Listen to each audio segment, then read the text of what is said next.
បទគុណមើលទៅមេឃគុណមើលទៅមេឃមីស្រទុំពពកបាំងភ្នំខ្យល់បបផាត់ផាយដងភ្នំពពារៀលវែងអនឡាយពពកច័ន្ទខ្ចាយបែបប្រែក្លាយរសាត់តាមខ្យល់អើយខ្យល់បំប្តីមិនលហើយកម្លាំងក៏មិនស្បើយកាន់តែល្វើយភ្លេចភ្លាំងស្មារតីគុណមើលទៅមេឃពស់សែនឆ្ងាយពេកក្រៃចិត្តខ្ញុំអាឡ័យស្រុកពន់ពេកប្រមាណក្រុមទាហានខំដើរដេកដោយដងព្រៃភ្នំអាវុធតូចធំគុំទប់ទល់ទល់នឹងសត្រូវដៃកាន់កាំភ្លើងនាំគ្នារត់ចូលសំដៅព័ទ្ធខ្មាំងអីលើត្រូវតែយើងដណ្ដើមយកជ័យ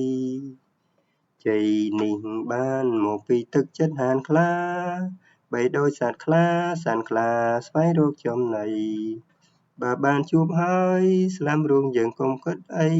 ធ្វើឲ្យល្បែងល្បីនៃរាជាណាចក្រកម្ពុជាបទដែនដីខ្មែរប្រែថាសវណ្ណភូមិខ្មែរគ្រប់ភូមិរមណីយដ្ឋានរៀងដរាបតមកអំពីបុរាណខ្មែរគ្រប់ប្រាណស្វាគមន៍សាមគ្គីថ្ងៃមួយមានសត្រូវប្រទូសរាយខ្មែរគ្រប់កាយស្ម័គ្រចិត្តបដូរជីវីសង្គ្រាមឈាមស្រង់លើប្រតិពីអស់ព្រះភូមិរិន្ទ្ធីវង្សគង្គាកម្ពុជាឯករាជ្យបានឃ្លាតពីទុក្ខ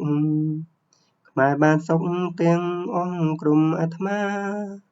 សូមទេវតាឲ្យពួរសពសាធុការព្រះមហាក្សត្រយើងគ្រប់គ្រងផែនដី